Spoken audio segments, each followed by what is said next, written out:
CHYM 96.7. It's the John Tesh Radio Show. Directly from our relationship files, lean into the radio here. What is the biggest reason couples get divorced? Is it cheating? Lack of communication?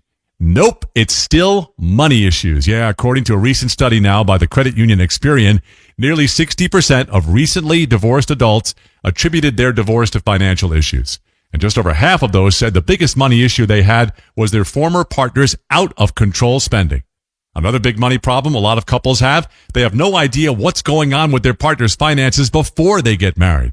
Most people surveyed said before they got married, they had no idea about their ex's bill payment history, student loan debt, credit score, or long-term financial goals. And that Expedia study backs up research from Kansas State.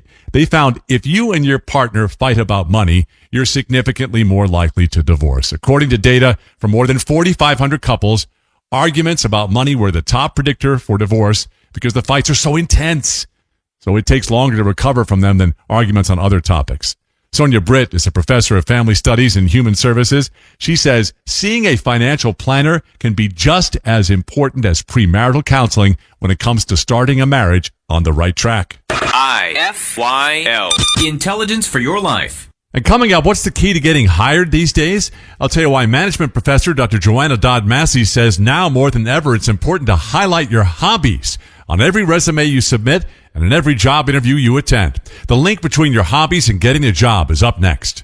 This is the John Tesh Radio Show on CHYM 96.7. Alrighty, now more than ever, we know there's strong evidence that having hobbies will make you more hireable, and I'm going to prove it. This comes from Dr. Joanna Dodd-Massey, who is a management professor at Columbia. She says, in recent years, surveys show that bosses increasingly prefer hiring and promoting people who make time for hobbies over those who only work all the time. Why? First, because people with hobbies, they tend to be less stressed and more even. In fact, Dr. Massey says, when you can deliberately make time for something you're passionate about, whether it's painting or surfing or bowling, it signals you have a healthy work and life balance. Bosses have found that after workers engage with a hobby, they tend to return to work more relaxed and focused and more productive.